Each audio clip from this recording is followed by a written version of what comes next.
Hey guys, সবাই কেমন আছো? আশা করি সবাই খুব ভালো আছে। আনাদা নিউ ব্লগে তোমাদের সবাইকে অনেক অনেক ওয়েলকাম। আর জানাই শুভ সন্ধ্যা, তারপরে আবার গুড নাইট বলবো। চলো আজকে তোমাদের সঙ্গে একটা নতুন একটা ভিডিও শেয়ার করতে চলেছি। আর অনেকদিন তোমাদের ব্লগ ভিডিও দিইনি, তো ভাবলাম আজকে ভিডিওটা, সত্যি কথা বলতে ভিডিও এডিট করা নিয়ে খুব প্রবলেমে পড়ে গেছে, বুঝলে তো। ঘরের কাজ করে একা একা হাতে না এডিট করাটা একটু টাফ হয়ে যাচ্ছে। সো কী করবো বলো, তোমাদের সঙ্গে তো আমার পাগলামিগুলো শেয়ার না করলে আমার ভালোই লাগে না। সো আজকে কি পাগলামি শেয়ার করছি জানো? আজকে একটা মেলার ভিডিও তোমাদের সঙ্গে শেয়ার করতে চলেছি। আর কোথায় গেছিলাম, কি মেলা, সেটাই তোমাদের সঙ্গে শেয়ার করছি। আর এটা যে শ্রীরামপুরে কৃষি মেলা। ওমা, শ্রীরামপুর মানে এটা ভেবো না যে কলকাতা শ্রীরামপুর, এটা হচ্ছে নবদ্বীপ শ্রীরামপুর। তো নবদ্বীপ শ্রীরামপুরে কৃষি মেলা হয় 19 থেকে 26 তারিখ পর্যন্ত। আর আজকে আমি ভিডিওটা শেয়ার করছি 27 তারিখে। সো চলো ভিডিওটা এবার স্টার্ট করি, যে কি কি করেছি পাগলামি। অবশ্য তোমরা তো অলরেডি দেখেই নিয়েছো যে আমি কি কি পাগলামি করছি। তো মানে কি বলবো, এইখানে মেলাটা হয় 3টে মাঠ মিলে মেলা। আর এই মাঠটাতে একটুখানি কম লোক হয়, তার কারণ কি জানো, এই মাঠটা না অনেকেই জানতে পারে না। দুটো মাঠের থেকে এই মাঠটা একটু দূরত্ব, তো আমিও প্রথম প্রথম জানতাম না। তো তারপরে জানতে পারলাম যে এখানে আর একটা মাঠে মেলা হয়। সো এখানে এসেছি, আর আমি দুদিন আসলাম এই দিয়ে। মানে এত ভিড় হয়, তোমাদেরকে কি বলবো, ভীষণ ভীষণ ভিড় হয় এই মেলার, কৃষি মেলাতে। আর কৃষি মেলার মেন যে কাজগুলো, সেই জিনিস মানে সেই সবজির ভিডিওগুলো আমার কাছে এখন অন্ততপক্ষে আমার কাছে নেই। কেননা সেই মানে এত ভিড় ছিল, আর আমি ওই সাইডটাতে ভিডিওগুলো নিতেই পারিনি। আর যখন কালকে এসেছিলাম তখন দেখি অলরেডি সব মানে সবজিগুলো গুটিয়ে ফেলছে, যেহেতু মেলা শেষ, লাস্টের দিনের ভিডিও এগুলো সব। তো আর মেলা মানে তো খাবার খাবার খাবার খাবার, আর আমি তো খেতে ভীষণ ভালোবাসি। আর খামার খাবার যেগুলো হচ্ছে, সেটা প্রথমত হচ্ছে ভাপা পিঠে। এটা তো মানে মেলাতে আসলে এটা তোমাকে খেতেই হবে। আর যেটা পছন্দের জিনিস সেটা হচ্ছে এগ রোল। আর অনেকে বলে নাকি মেয়েরা নাকি ফুচকা দেখলেই জিভে জল চলে আসে, সত্যি কথা না। আমার না অতটা মানে খাস না, আগে ভালো লাগতো, আর এখন তো একদমই ভালো লাগে না। তার কারণ কী বলতো, মানে কেমন যেন একটা লাগে। যাই হোক, তো 10 টাকার বেশি জল ফুচকা খেতেই পারি না, আর দই ফুচকাটা একটু ভালোবাসি। সো অনেক তো খাবারের গল্প হলো, চলো না এবার একটু ফার্নিচার দেখে আসি। আরে নাই বা কিনলাম, চলো না বন্ধুরা, আমিও দেখি তোমরা একটু দেখো তো, কার কোনটা খাট পছন্দ একটু কমেন্টে জানিও, ঠিক আছে? দোকানের নামটাও তোমাদের মেনশন করে দিয়েছি। আর এই যে দোলনাটা দেখতে পাচ্ছ, 1,20,000 টাকার দাম, বাপ রে বাপ। সো যাই হোক, যে যে নিতে চাও অবশ্য কন্ট্যাক্ট নাম্বার আছে, নিয়ে নেও, কোনো ব্যাপার না। চলো অনেক তো বকে নিয়েছি, এবার তো একটু চা খেতে হবে তো নাকি, গলাটা শুকিয়ে আসছে। তো এবার চলো একটু চা খেয়ে নিই।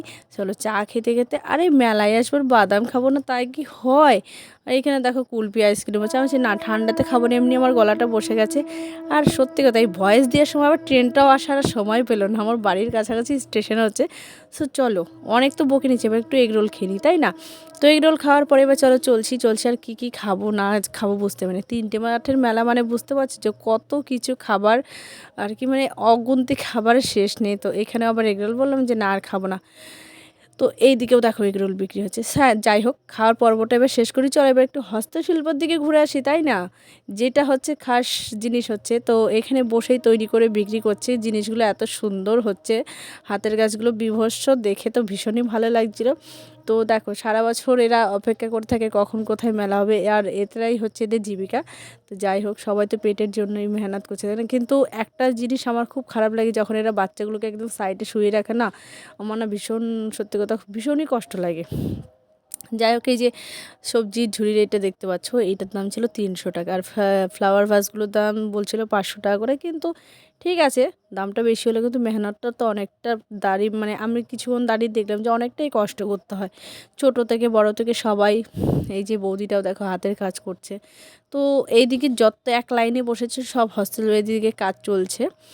আর আরও অনেক দোকান ছিল, কি বলো তো, 3টে মাঠের মেলা না, কত ভিডিও আর নেবো, আর ভিডিও লম্বা নিতে গেলে তো তোমার 30-40 মিনিটের ভিডিও হয়ে যাবে, কিন্তু অত বড় ভিডিও দেখার মতো কারো মন মানসিকতা নেই। আর কি বলবো, ছোট করেই দেখো। আর জানি না কার কেমন লাগছে ভিডিওটা, অবশ্যই কিন্তু যার যার ভালো লাগছে লাইক কমেন্ট শেয়ার করতে ভুলো না, ঠিক আছে? সো চলো দেখতেই থাকো দেখতেই থাকো। মানে অনেক অনেক ভিডিও দেখে শেষ করতে পারবো না, দেখতেই পাচ্ছ যে এত ভিড়, আর পাশে ফাংশন চলছে, কেউ ফাংশন দেখছে, কেউ এদিক ঘুরছে ওদিক ঘুরছে।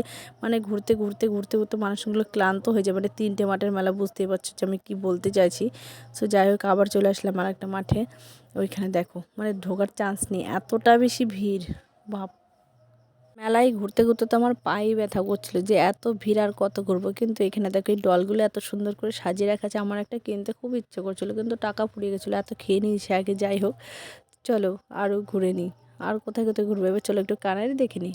কানেরগুলো তো বেশ ভালো লাগছিলো, কিন্তু আমার অতটা আর কি কেনার শখ নেই, আমি সব কানের পরি না। তো এখানে দেখো অসাধারণ একটা নৃত্য চলছিল, কিন্তু এখানে আমাকে মিউট করে দিতে হয়েছে এক্সট্রা ভয়েসটা। তো চলো এবার এগোনো যাক। এবার কি করব জানো, পাগলামির মধ্যে ও মা, অনেক দিন হলো তো একটা ক্লিপ কিনতে হবে না, ক্লিপ নিতে আসলাম। ক্লিপ কেনার পরে এবার যেতে হবে একটা জায়গাতে, চলো সেটা কোথায় দেখাচ্ছে। আর এদিকে অনেক অনেক দোকানপাট। তো একটা হেয়ার বেল নিয়েছি, তো ভাবলাম কেমন লাগছে দেখি। এই যে একটা গাড়ি কেনা হয়েছে ঘন্টুর জন্য এখানে। তো গাড়িটার কেনা পড়েছে, অনেক দিন ওয়েট মাপা হয়নি, এবারে ওয়েটটা মাপতে হবে। তো ওয়েট মাপতে গিয়ে আমার মাথায় পুরো হাত, বাবা 65 কিলো ওজন হচ্ছে আমার, ভাবতে পারছো। এখন আমাকে ওয়েট কমাতে হবে, সেটা নিয়ে একটু টেনশনে পড়ে গেছি। হয়তো 1-2 কিলো মাইনাস হবে। তো যাই হোক, অনেক ঘোরার পর আবার বললাম একটু চা খেয়ে নিই। তো চা খেতে এসে দেখো তো এখানে একটু মজার গল্প হয়েছে। তো চাটা বেশ ভালোই ছিল খেতে। সো দেখা হবে নেক্সট ভিডিওতে। ততক্ষণ সবাই ভালো থাকো, সুস্থ থাকো। বাংলার বাড়ি, গুড নাইট, সবাই ভালো থাকো, টাটা।